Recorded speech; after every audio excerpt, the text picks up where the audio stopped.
Bon week-end à chacun de nous. Bon samedi, pratiquement la fin de la semaine. En tout cas, merci. Nous vous remercions parce que vous nous avez fait confiance durant la semaine qui vient de s'achever aujourd'hui. Nous avons été en contact ensemble. On a interagi. Nous avons présenté les émissions. Il y a eu des réactions de votre part. En tout cas, la question de Luanda a été au centre. Luanda, pourquoi? Parce que le président angolais a surpris pratiquement tout le monde. Lui qui, à un certain moment, avait dit que il préparait maintenant laisser cette place de médiation à un autre président de pouvoir la conduire, ou sinon les conduire les discussions alors.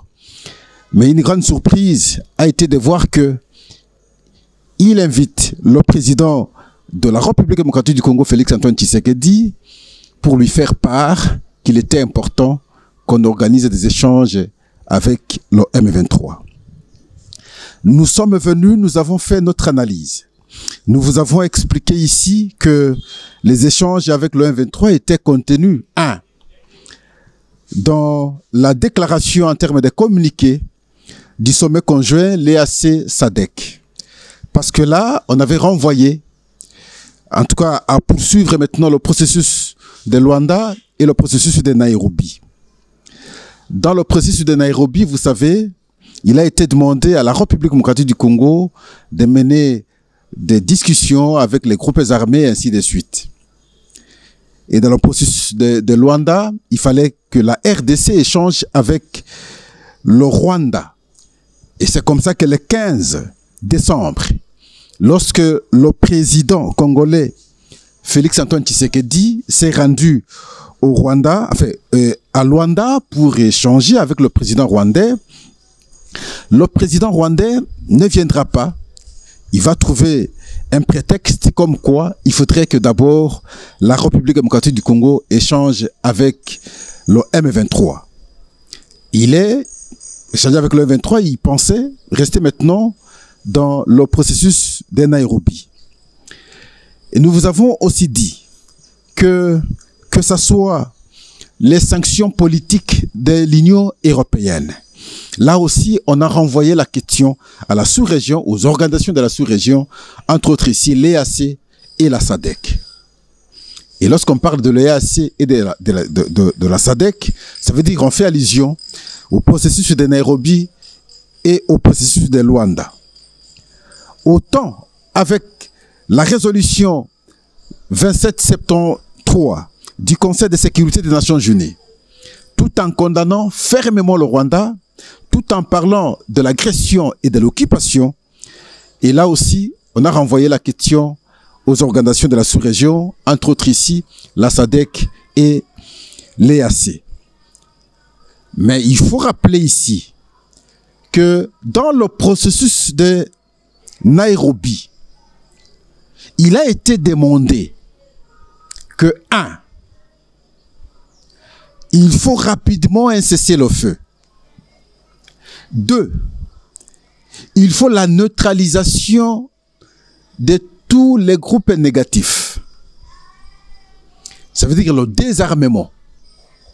3, il faut le cantonnement. C'est à l'occasion du cantonnement qu'on peut maintenant procéder à l'identification qui est congolais, qui ne l'est pas, afin qu'on apprécie comment discuter normalement entre Congolais et après apprécier ce qu'on peut. Mais malheureusement, il se constate à ce jour que dans l'initiative du président ougandais, du président angolais, les étapes telles qu'elles ont été ou telles qu'il a été convenu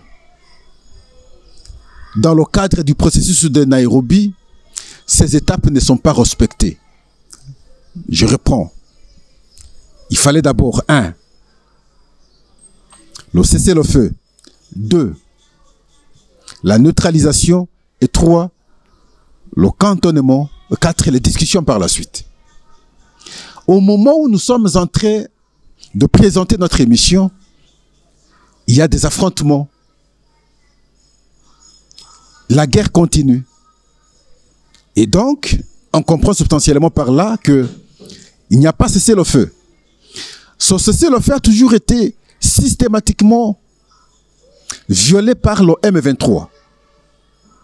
Et alors, comment comprendre aujourd'hui que le président angolais, au-delà de sa bonne foi, puisse initier maintenant ces échanges avec le M23 sans que ce processus ne soit respecté? D'autres vont plus loin pour dire, oui, ça c'est la première étape. Après les premiers contacts, on va leur demander le cessez-le-feu, on va leur demander la neutralisation, on va leur demander aussi le cantonnement afin d'envisager les échanges. Si ce sera ainsi, ce sera peut-être une bonne chose parce que là, on sera respecté, bien entendu, ce qui a été convenu dans le cadre du processus de Nairobi. Nous avons démontré que échanger pour nous, pour Pro-Info, échanger, c'est ce qui est très important. Parce que c'est par les échanges qu'on évite les conflits, qu'on évite les incompréhensions. Même si, il est vrai, quand vous regardez certains acteurs de M23, les militaires qui se comportent comme politiques, injuriaient même le président de la République. Quand vous prenez les propos de Willy Ngoma, par exemple, il est militaire, mais il injurie le président de la République. Mais au cas où, par exemple, on se mettait d'accord, vous êtes un militaire, mais vous avez déjà tenu de tels propos contre celui que vous allez considérer comme commandant suprême, le garant de la nation. Mais je crois que c'est déjà une faute. Ce n'est pas là le problème. Il faudrait maintenant qu'on échange. Jusqu'à ce jour, surtout après l'observation du contenu du Conseil des ministres d'hier, on n'a pas fait allusion véritablement à ces échanges qui devraient avoir lieu le mardi prochain, ça veut dire le 18 à Luanda. Comme qui dirait, il y a une certaine hésitation de la part de Kinshasa de pouvoir, en tout cas, aller participer à ces assises. Mais Félix Tshisekedi a toujours été ouvert. Si, par les discussions, par les échanges, on peut obtenir la paix véritable, le problème ne se pose pas. Si par ces échanges, il y a d'autres intentions derrière, pour sauver par exemple le Rwanda, ce n'est pas une bonne chose. Pourquoi nous argumentons de cette façon? Parce qu'après notre observation, nous sommes rendus compte comme s'il y a un jeu de l'EAC, comme ils l'ont fait aussi pour obtenir le sommet conjoint de Dar es Salaam, ils ont convaincu la SADC. On aurait l'impression qu'ils sont dans la même voie et avoir conçu un plan pour aussi convaincre le président de l'Union africaine, qui s'avère être aujourd'hui le président João Lourenço, le président de l'Angola, pour qu'il organise de telles assises. Parce que nous avons dit d'un côté c'est bon, nous félicitons parce qu'il faut échanger. Mais cela n'empêche pas qu'on analyse. De ces assises, ça veut dire que la République démocratique du Congo, le gouvernement de Kinshasa, échange avec le M23. Et l'AFC va cette fois-là probablement crédibiliser le M23. Crédibiliser l'AFC. Or, et épargner aussi le Rwanda d'ailleurs. Or, que ce soit l'AFC, que ce soit le M23, que ce soit le Rwanda, et surtout le Rwanda ici, a été sanctionné politiquement. Même des sanctions individuelles. Nous prenons le cas des États-Unis contre James Kabarebe. Mais effectivement, tout en responsabilisant le Rwanda de tout ce qui se passe sur le sol congolais. la violation de l'intégrité territoriale, la violation du droit international, la présence des militaires rwandais sur le sol congolais, les différentes tueries, les massacres, les exécutions sommaires, les pillages, et on a pris des sanctions. Il y a des sanctions politiques prises par l'Union européenne. Il y a des sanctions également en termes de résolution prises par le Conseil de sécurité et des sanctions ciblées prises par les États-Unis.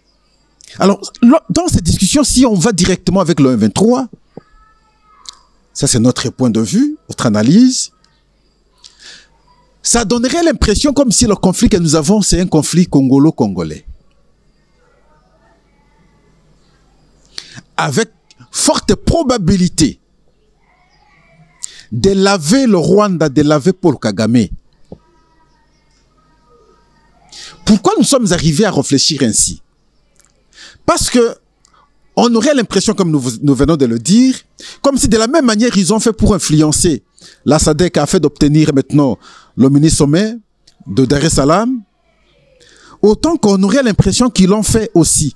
Parce que Paul Kagame, se sentant coincé économiquement, et voyant maintenant la situation économique de son pays s'est compliquée dans les mois à venir, c'est qu'il pourra plutôt créer, en tout cas, des soucis pour son régime, au risque d'occasionner même son départ.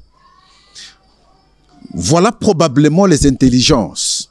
Entre autres ici, ses alliés de l'EAC, le Rwanda, l'Ouganda et les autres auraient conçu ce plan afin de convaincre le président Joëro Lourenço pour qu'il convoque, en tout cas, cette rencontre, une rencontre qui pourra cette fois-là crédibiliser le M23, épargner le Rwanda, et pour que Paul Kagame saute par la suite pour dire que vous m'avez sanctionné injustement, vous avez sanctionné mon pays injustement, et voilà maintenant il est question de problèmes, il est question des Congolais entre eux, et la preuve, vous voyez aujourd'hui, c'est entre eux qui cherchent la solution et non avec moi. On chercherait également à comprendre, dans le cadre du processus de Nairobi, comment maintenant nous sommes allés au Rwanda. Est-ce une façon de dire qu'on s'arrête seulement avec le processus de Nairobi, il n'y aura plus le processus de Luanda? C'est une grande interrogation. Parce que dans le processus de Luanda, il s'agit là de discussions directes entre la République démocratique du Congo et le Rwanda. Le président Joëro Lourenço peut-il à ce jour en même temps rassurer le monde entier qu'après cette initiative d'échange avec le M23 et le gouvernement de Kinshasa, il y aura la deuxième initiative qui va consister, dans le cadre de la SADC, de promouvoir les échanges entre la République démocratique du Congo et le Rwanda, afin qu'on parle effectivement cette fois-là de la responsabilité rwandaise dans la crise de la République démocratique du Congo, telle que démontrée clairement ici par les sanctions de l'Union européenne, également les sanctions du Conseil de sécurité des Nations Unies qui approuvent que le Rwanda a agressé la République démocratique du Congo. Quand ce sera fait, ça va apaiser beaucoup d'esprits. Parce que jusqu'à ce jour, beaucoup pensent que ce que Joëro Lourenço fait, il est en train de mettre en cause le processus de Luanda. On risquerait maintenant de ne pas avoir, en fait, compte les échanges entre la RDC et le Rwanda.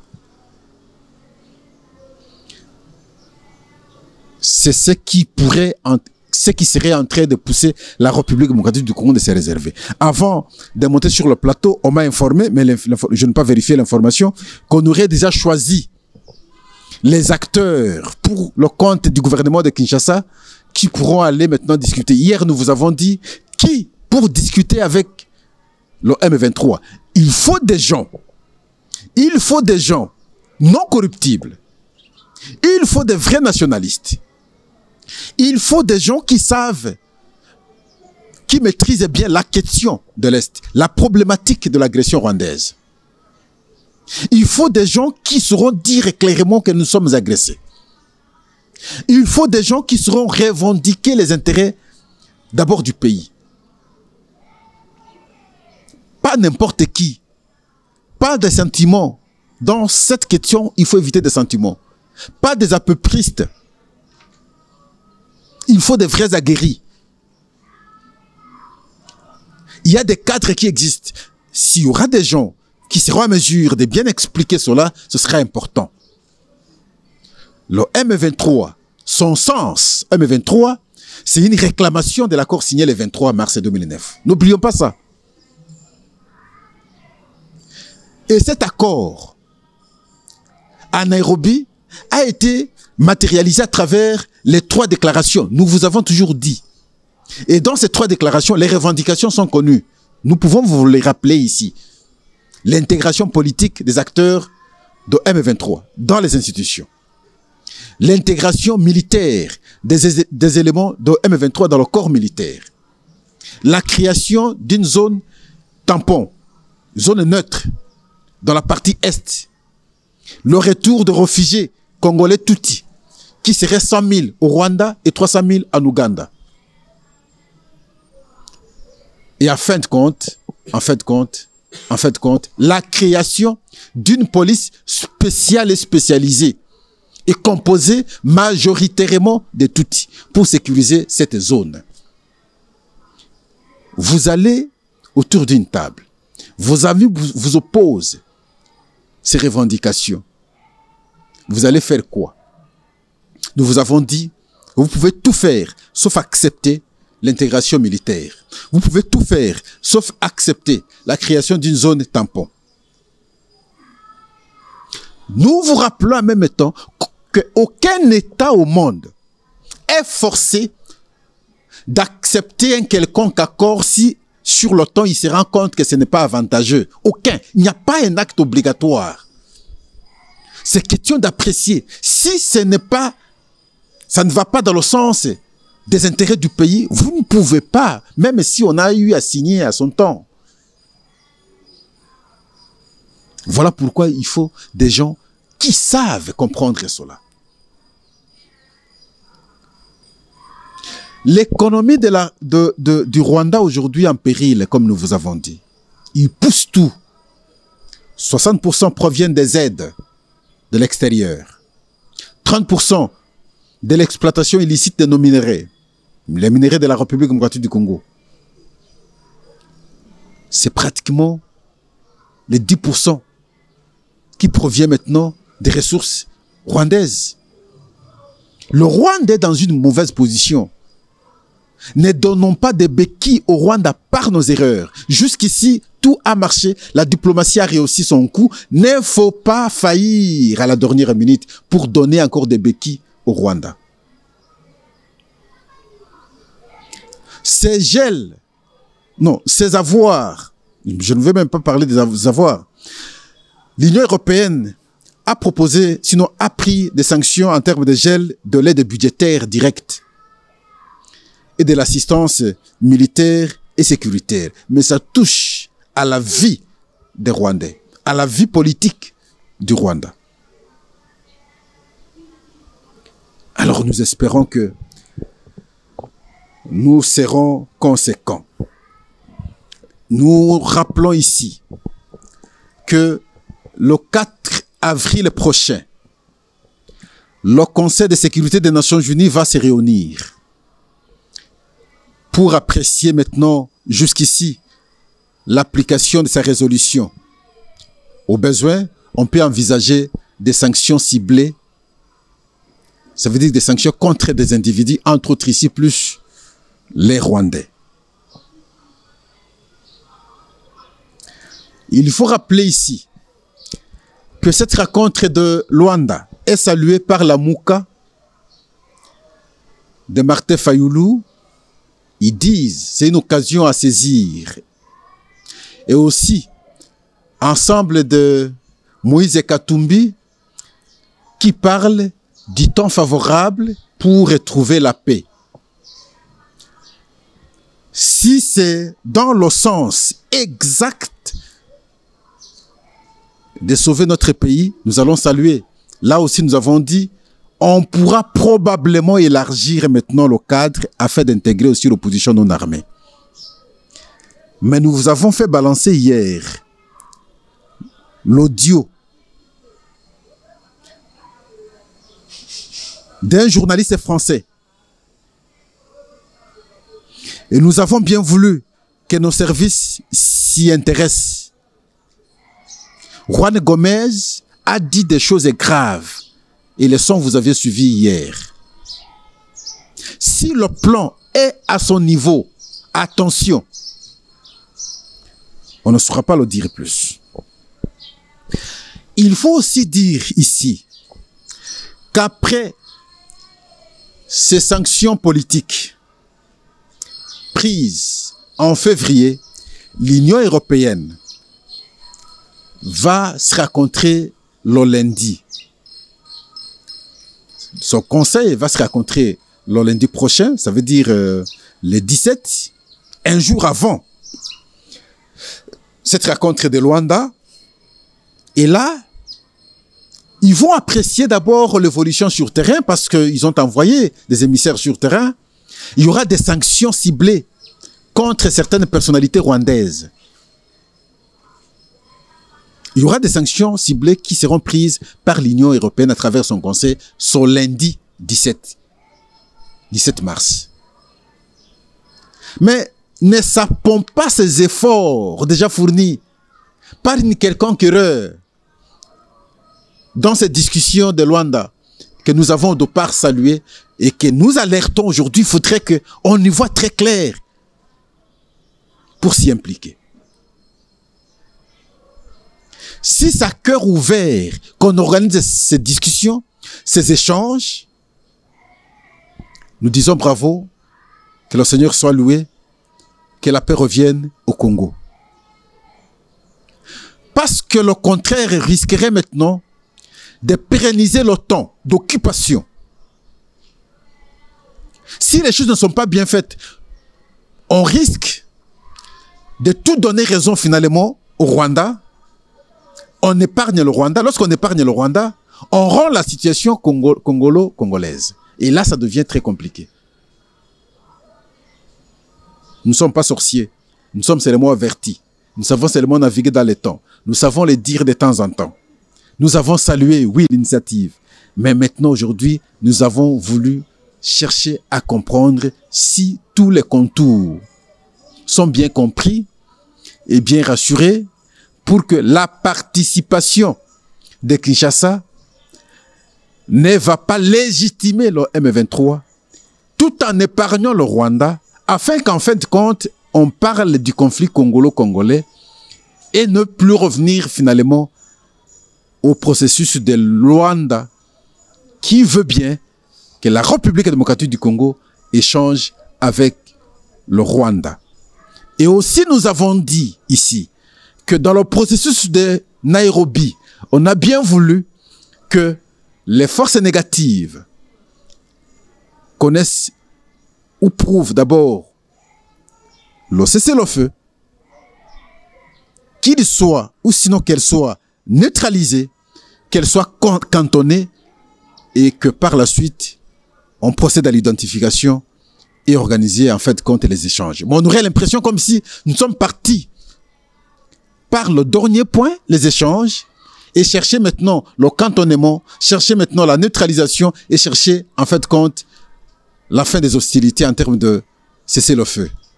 C'est l'inverse. L'inverse, c'est que nous sommes en train de faire maintenant. Mais nous allons apprécier ce qui va se passer à Luanda. Aujourd'hui, il y a eu la rentrée parlementaire. On avait convoqué la session extraordinaire la fois passée. Je me suis posé la question, ça a été quoi la raison de cette session? Parce que l'apport du Parlement, sinon du parlementaire, dans ce conflit, n'a pas été senti. Alors, à travers cette session, si les députés et sénateurs vont s'exercer dans le sens de retrouver, en tout cas, la paix, ce sera alors une bonne chose. Mais sinon, ici, il est question d'informer qu'une session ordinaire a ouvert ses portes aujourd'hui au Parlement, ça veut dire à l'Assemblée nationale et au Sénat. En tout cas, merci. Nous vous souhaitons bonne fin de la semaine, bon début d'une autre semaine aussi. Sauf changement des temps, sauf en cas d'urgence, c'est alors que demain, nous allons une fois de plus nous battre pour avoir une autre émission. Le contraire sera que nous allons aligner cette émission ce samedi et demain dimanche pour que nous puissions nous retrouver le lundi. En tout cas, merci. Au revoir. Et à la prochaine, mais tout en vous rappelant, comme toujours, partageons l'émission, que beaucoup soient informés du cadre informatif qui est celui-ci, afin que tous nous puissions interagir. En tout cas, merci. Au revoir.